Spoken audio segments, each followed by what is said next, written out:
to the UK with 5 pairs of jeans and 2 tops. The resilient part of Ruth Agbolade was the one that in less than 2 years had gotten one company registered, and in a few months again I got the second company registered. We won the best new society of the year 2022-2023. As the president of the society, I won the level 1, level 2, level 3 president award. Look, all those awards I won and all the activities that we did and all the exhibitions that gave me good exposure, that gave me, that opened many doors for me.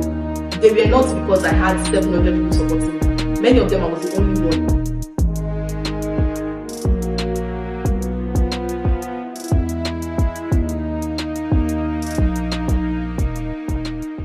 Hello everyone, welcome back to another episode of African Entrepreneurs in Diaspora. Can you please introduce yourself to our audience? Yeah, my name is Ruth Agbolade. I'm a brand photographer and an artist.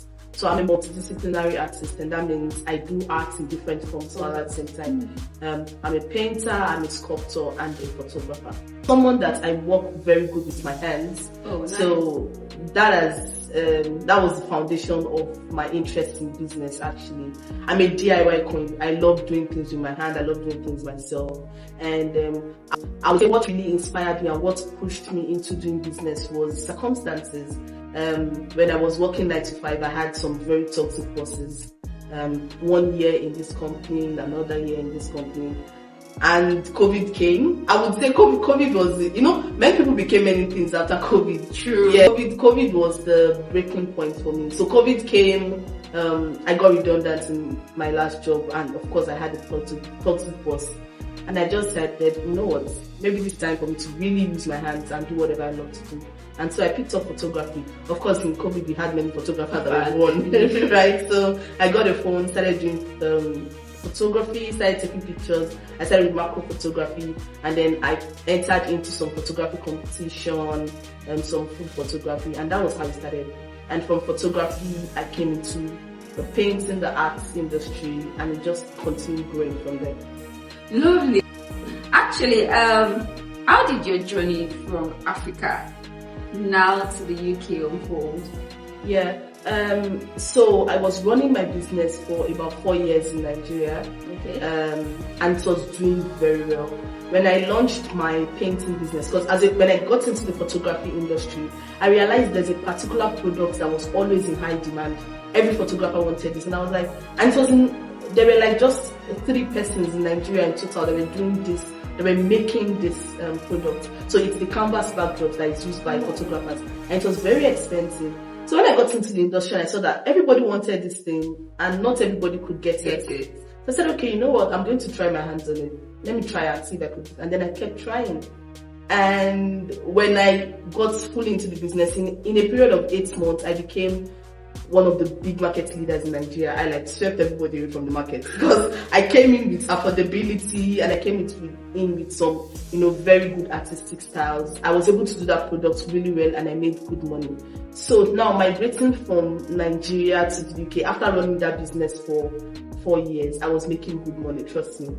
Having to shut down my business to come to the UK was an Herculean task for me, because 6 months in the UK, people were still chatting, please can I get backdrop? And even while I'm in the UK now, I still paint backdrops and export to Nigeria, even at the moment.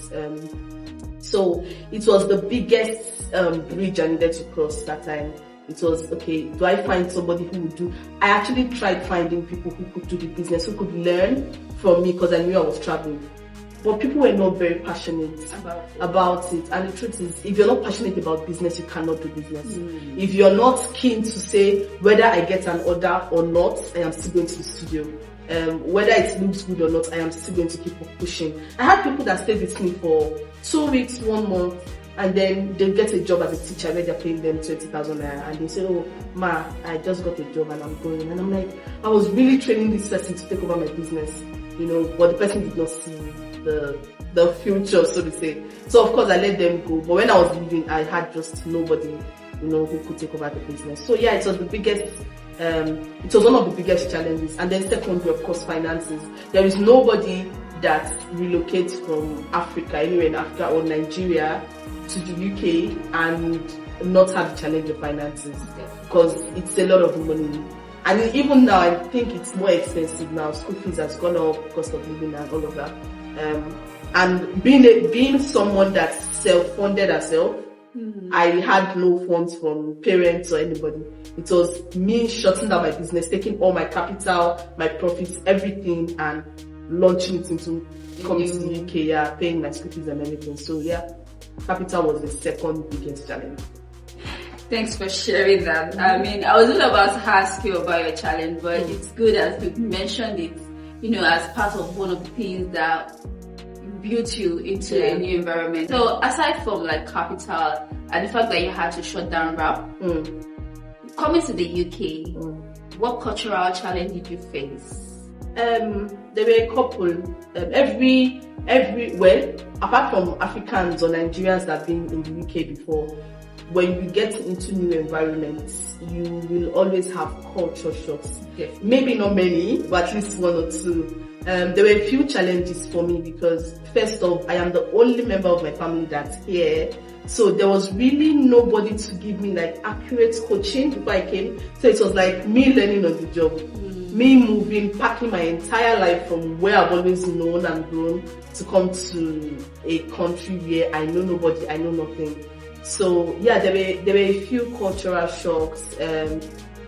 Being among people that were not looking like me, it was not feeling like I was home. Definitely I wasn't home. Moving around, being on the bus, being in public with people that don't have my same skin color. They usually don't understand my accent many of the time. For them to really understand me, I need to talk slowly and really open my words, or even at that, they still don't understand. There were a couple of, culture shocks, Honestly, I relate with that aspect of language, and accent. Like when you're speaking with people, I remember talking with a couple of Nigerians and we had a few Asians amongst us. And when we're done saying what we wanted to say, and the Asians literally told us, were you guys speaking English?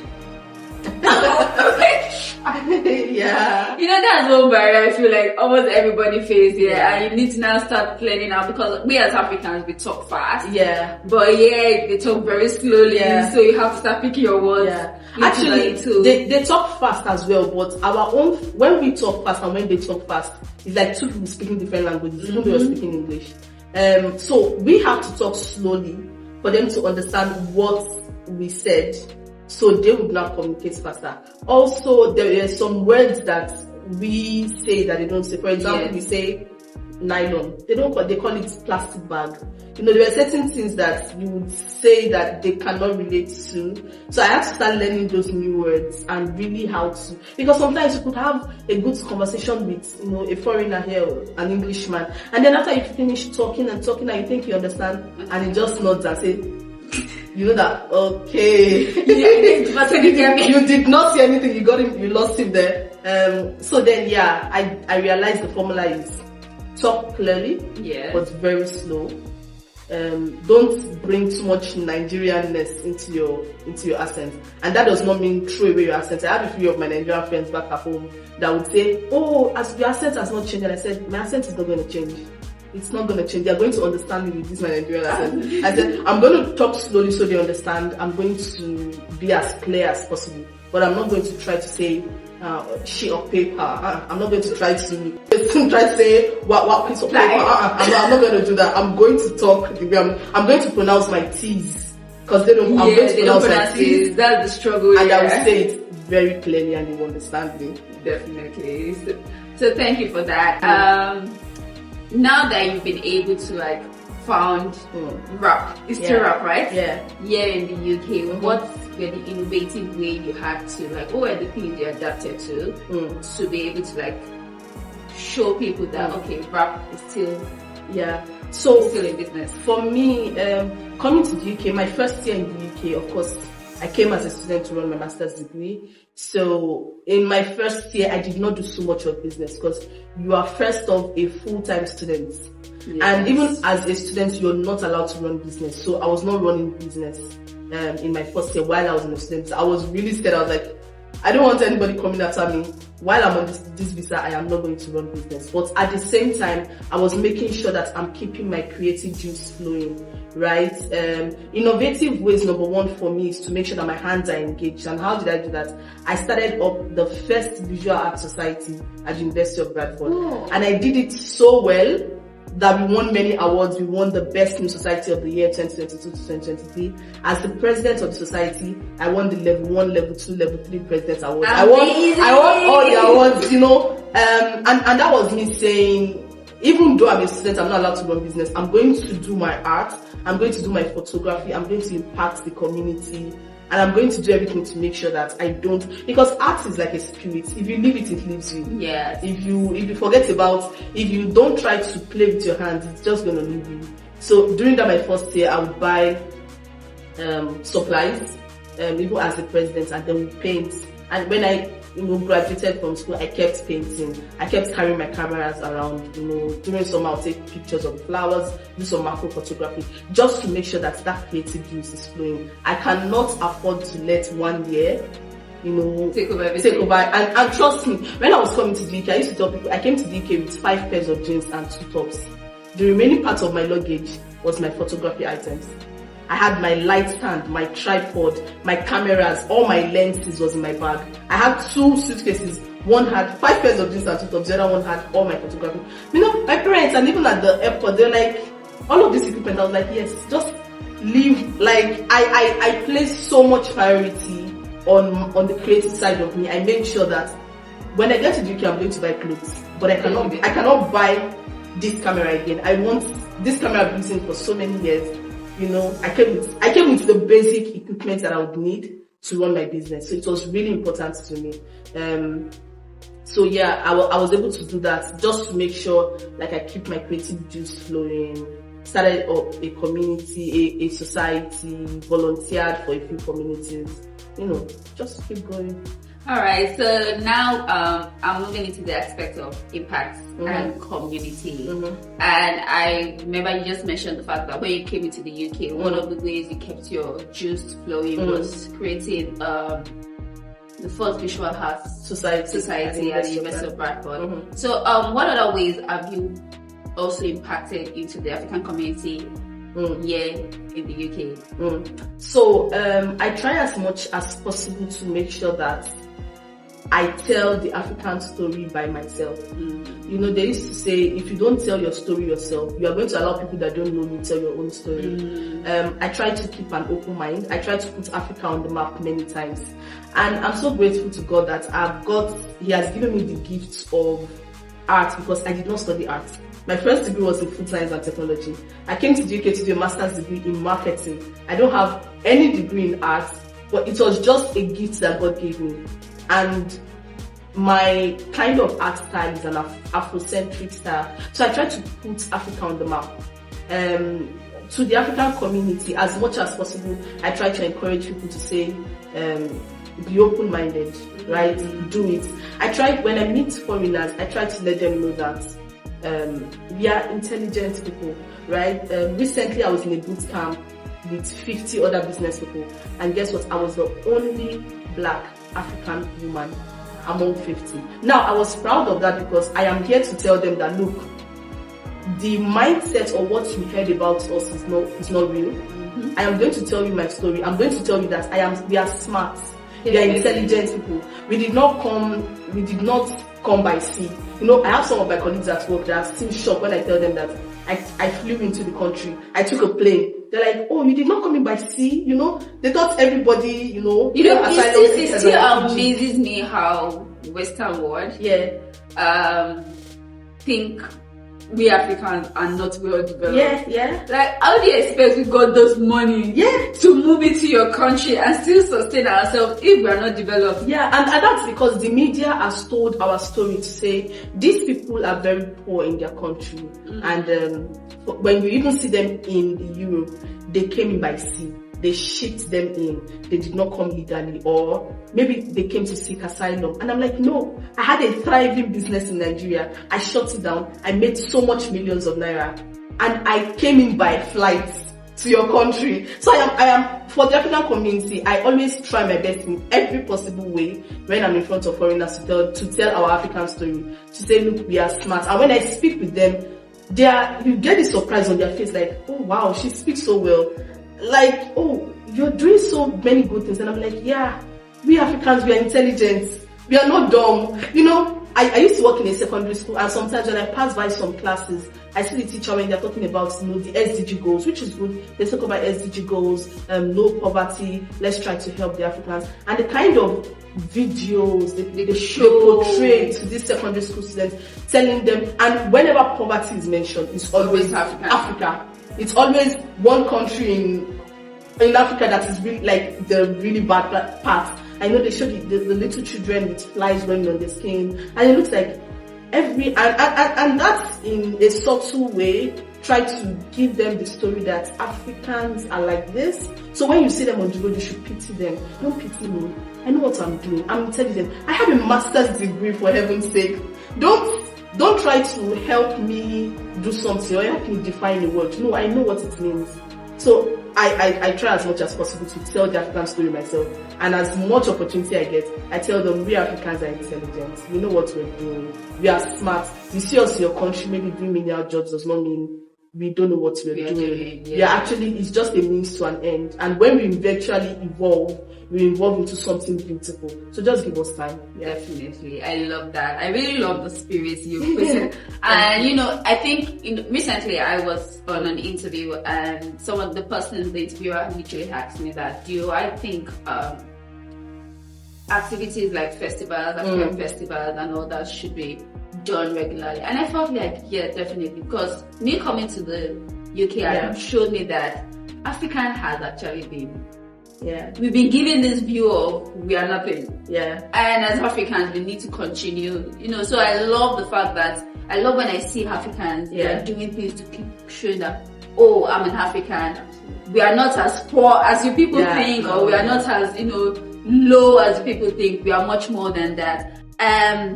In your growth so far as a business owner, have you collaborated with people, other entrepreneurs, in order to be able to build R.A.P here in the UK? Yeah, so when I registered and got my company here incorporated in May, I've been able to reach out, I've been able to collaborate and partner with a few Africans. First of all, I had the big challenge. One of the big challenges I experienced was trying to get Africans like myself to collaborate. Now that's a story for another day. But eventually I collaborated with a few, because as a business person, you cannot work alone. Okay, for me to create a wholesome photography experience to any client, I would need some stakeholders like makeup artists. I would need a hairstylist. I would need a fashion or a wardrobe stylist. Now, I was trying to build a portfolio, and I needed these people, these stakeholders to collaborate with. I reached out to a few of my friends that were into this. Some agreed, some did not agree. So there is this young girl, she's about 22 or 23, from Zimbabwe, came all the way from Leeds. She's a makeup artist. She was actually the one that reached out to me on Instagram to say, hi, my name is this, I'm a makeup artist, I would love to do some, collaborate with you. And I really love that, because before now, I've reached out to a few of my makeup friends to say, oh, I'm building a portfolio, come and do makeup, let's collaborate together. You do makeup on my model, and then we shoot. We both use the pictures on our platform to market or promote our brands, and then we give ourselves tags. That gives exposure. Some people turned it down and some did not. But eventually, I was able to collaborate with this lady. I tried looking for a hairstylist, but many of them are outside my city. I've been able to collaborate with a few Africans, but it's been really rough, I would say. For example, for now, I still don't have a hairstylist. So most times you see me, I have a client and I'm the one adjusting the hair or trying to style the hair in the little way I can. Now, of course, if I have a big client, I would really need to actually hire one. One other challenge for me, I would say, would be getting people to collaborate with you. Because getting people to collaborate with you is like saying, give me your time for free and I'll give you some digital products called pictures for free. So like I said, I think this season God has been teaching me to reduce my expectations of people, because these people are your friends does not mean they can kill for you. That you call this person best friend does not mean they can put their neck on the line for you. And I learned that very well when I was running the Visual Art Society at the University of Bradford.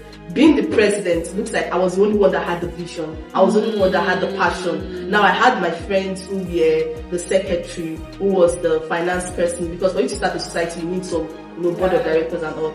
And my friends, and then we would call for sections, painting sections, and nobody would show up.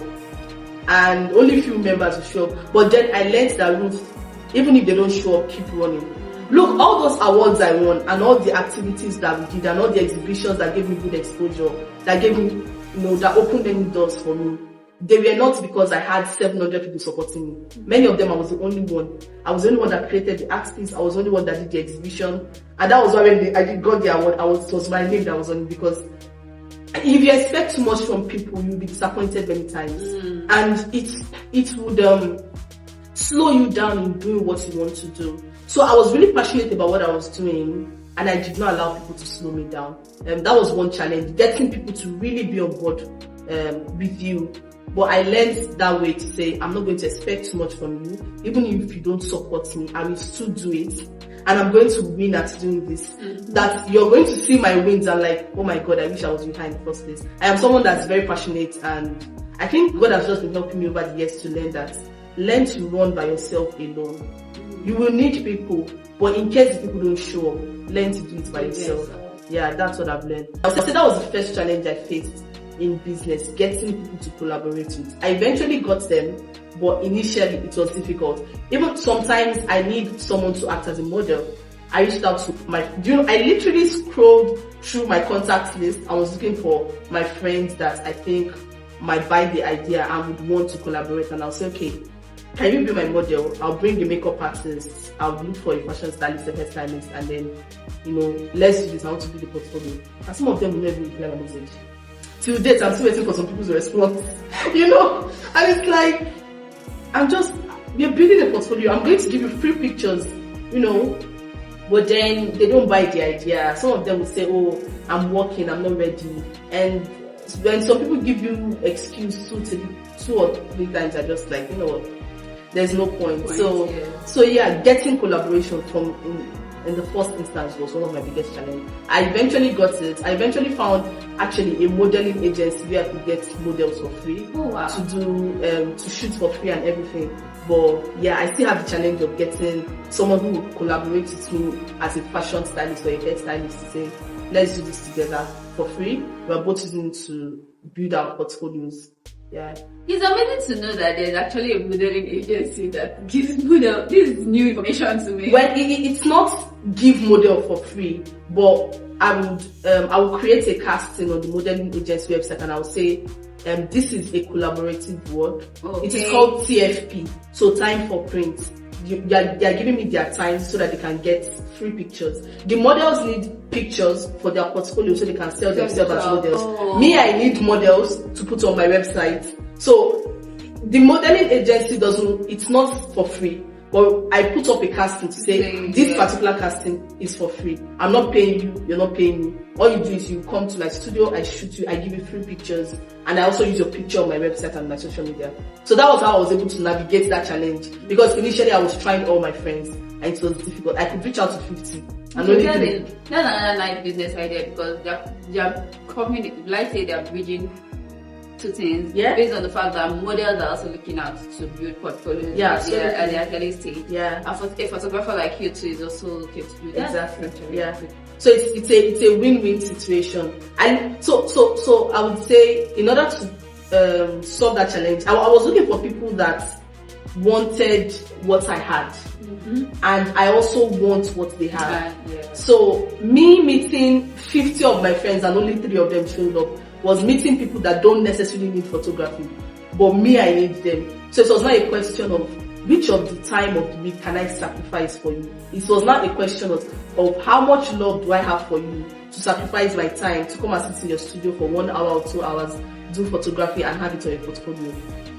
But then with models actually need those pictures to market themselves. When they are applying for castings will always ask them to send pictures of themselves.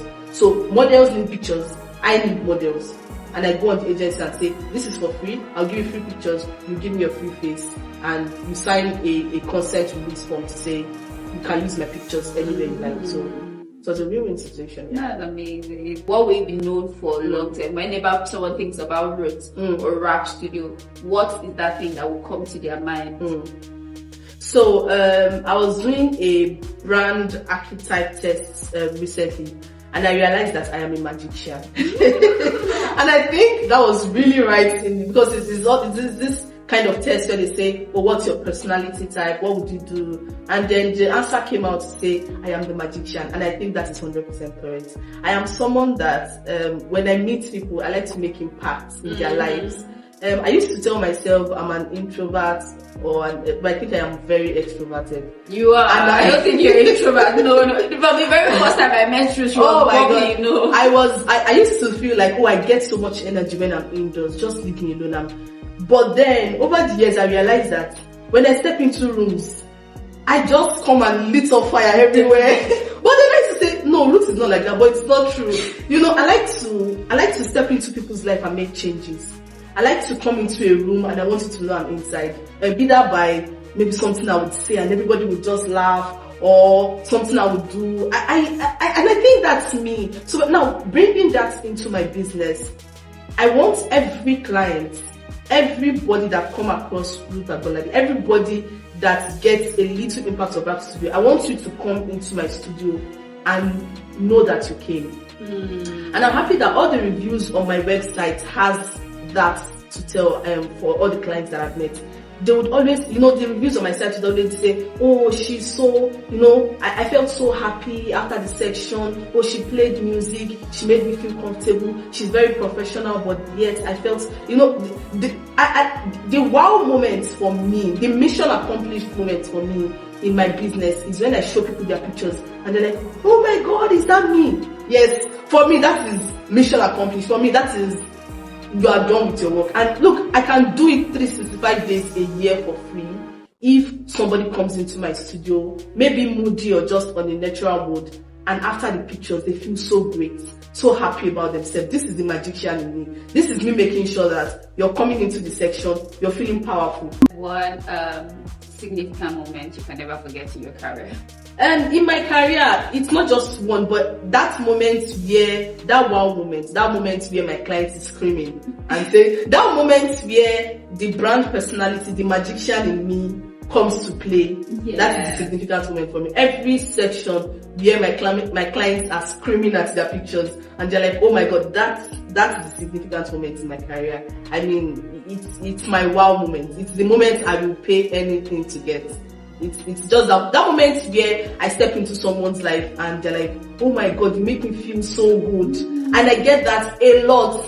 And they're like, oh my God, I feel so comfortable. I feel so beautiful. I've had clients come into my studio like, my skin is not great. I don't want to take pictures. I'm having breakouts. I'm having acne. I'm not very well. And then I'm like, okay, let's give some time. Don't worry. You're photogenic. You're beautiful. Don't worry about your skin. I'll photograph you naturally, you'll be fine. And then after the session, they're like, oh my God, am I this good? I had a professor, like a big professor at the University of Leeds. I photographed her. That day she was even very busy working. But then we did a photo section. And when she saw her picture, she was like, is this me? Am I this beautiful? That right there is my significant moment. That right there is job well done. That right there is, you have done a good job now. Now it's time for you to move on to the next. So in my entire career, in my business life, it is that point where I step into a person's life and I make a change. That's the significant moment for me. This has been a beautiful section. I mean, in fact, you got me smiling. Yeah. So, just before we end this, you've said a lot, and I'm definitely sure that entrepreneurs who are looking to transition into the UK or anywhere outside Africa will learn a lot from your section. But just before we go, what's one thing you want aspiring entrepreneurs, those who are looking towards to becoming entrepreneurs, what's one advice you would give to them? Do it. Just do it. Is it Nike that says that? Just do it. Yeah, just do it. Just do it. You know, and it's not easy. I wouldn't blame people that are entrepreneurs in Africa, migrate to Europe or any country in the world, and they eventually just stop. Yeah, just stop. It's not easy being in a new environment, being in a place with few persons, being in a place that doesn't feel like home to you. It's not easy blending in. But I think the resilience part of Ruth Agbolade was the one that in less than 2 years had gotten one company registered, and in a few months again I've gotten a second company registered. It's not very easy, but I would say in every way you can, do it. Don't think about it too much. You see, we are very good at overthinking. Definitely. Oh, I want to make sure that everything is perfect. I want to make my business plan, 24 pages business plan. I want to write it well. I want to make sure I've done the logo is well, the font is See, I think over the years, God has taught him to say, Ruth, if you keep thinking, this is July already. So we said welcome to 2024 like yesterday. If you keep thinking about it, you will end up not doing it. Now, I have a dear friend of mine, she's a perfectionist. Oh my God, when I have a project in my head, she's really good, she's smart, she's intelligent. When I have a project, I actually running through her to help me like sharpen it. But she's a perfectionist. She said, no, Ruth, let's sit down, let's have the strategy, let's have the meeting down, let's have the contract. Me, I'm a doer. Right? She's someone saying, let's have it all figured out. Let's dot our I's and cross the T's before we start. But I'm someone that says, let's start running. When we get on the road, we'll realize how to dot the I's and cross the T's. We are going to, the truth is, there's nothing bad in sitting down to think about it. Even the Bible says, a man that wants to build a house and does not sit down first to calculate the cost and do the foundation, you will just keep building houses on, right? But when it comes to business and when it comes to running with a business idea, if you wait till everything is perfect, November of the year will come on you and you will see that your 2024 goals or 2021 has not been achieved. So I am someone that says, you know what, start without the business plan, and that is the advice I would give any entrepreneur that might be just start. The challenges will come. The truth is, even when you have everything on paper before you start, the challenges will still come. So you start, and when the challenges start coming, God will help you to figure it out. You will figure it out eventually. You will cross T's and dot I's before you start. But along the way, you discover that there are more I's that you need to dot. There are more things you need to work out on. You just start. Just do it. Don't overthink it. Don't start. I did not start any of my business with a business plan yet. I registered my company. It got incorporated before I started working on business plan. I knew what I wanted to do in my head. But if I had waited to say, oh, I want everything to be figured out, I want my business plan, I'm not going to do it. You won't do it. Don't overanalyze the situation. Don't wait until you have the big studio. My studio started in my living room. Now I have a proper studio in an office space, right? But my studio started in my living room. I would pack all the furniture and put on one corner just because I want to do it. Now if I say, oh, let me wait until I'm able to afford a studio, let me wait until I'm able to pay a second rent, the year will come on me and I will not do anything. So one big advice, do it. Start running. You will figure it out along the way, but just start running. Just do it. Like Nike, just do it. Yeah. Thank you very much for this section. I'm so happy. I mean, I got in touch with you. The very first day I met Ruth was the very first day I told Ruth, oh, I'm doing this project. Would you like to be on my show? Yeah. And she was like, I mean, you're literally one of the girls that gave me quick time. I said, okay, I'll be available next week. Yeah, thank you. And I really appreciate your resilience, and I really appreciate your openness to doing this. Where can people reach out to you? Okay, so my website is at www.ruthagboladefotography.co.uk. My last name is a mouthful, so people are always but it's Agbolade. So Ruth Agbolade Photography .co.uk. That's my website. And on my website you can find every other thing, my Instagram link to my Facebook, my Twitter, and even my WhatsApp number. So yeah, on my website is the best to reach out to. Nice. Once again, you guys have heard from Ruth. If you're an aspiring entrepreneur, or probably you started and you're at this point where you're almost giving up, remember, just do it, as Nike said. And thanks again for watching this show. Please don't forget to like, share, subscribe, and comment below what you've learned from this section. See you in the next episode of African Entrepreneurs in Diaspora. Bye.